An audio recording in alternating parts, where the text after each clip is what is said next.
गांव के उत्तरी किनारे वाला जंगल हमेशा से डर और रहस्य का घर माना जाता था, लेकिन असली सच्चाई किसी को तब तक पता नहीं चली जब तक राघव नाम का लड़का एक शाम रास्ता भटक गया। वह देर हो चुकी थी, आसमान में चांद बादलों से ढका था और हवा में ऐसी नमी थी कि लगता था जंगल सांस ले रहा हो। राघव टॉर्च लेकर वापस पगडंडी ढूंढ रहा था कि अचानक दूर से ठक ठक ठक की आवाज गूंजी।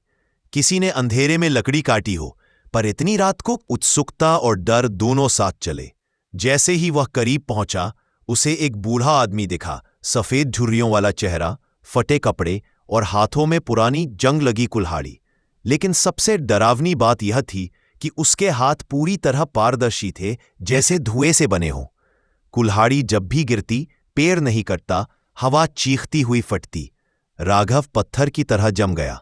बूढ़ा लकड़हारा धीरे धीरे मुड़ा, उसकी आंखें कोयले की तरह काली और गहरी थीं। वह मुस्कुराया, डर मत बेटा, मैं तो अपना काम कर रहा हूं।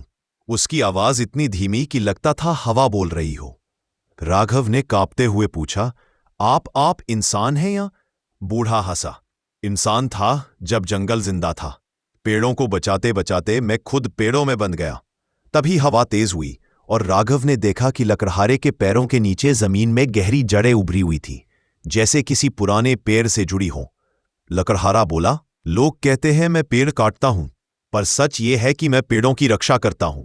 जो इन्हें नुकसान पहुंचाएगा उसे मैं रोकूंगा, इवन आफ्टर डेथ। अचानक आसपास के पेड़ों की शाखाएं हिलने लगी, जैसे वे उसकी बात सुन रहे हों।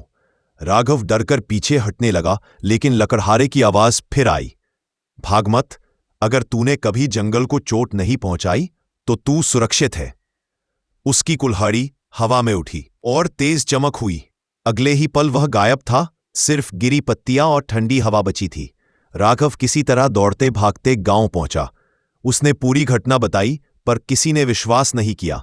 कुछ दिन बाद गांव उसी रात जंगल से चीखें आईं और सुबह उन लड़कों की कुल्हाड़ियां टूटी मिली और पेड़ों की जड़ों पर गहरी उंगलियों के निशान थे।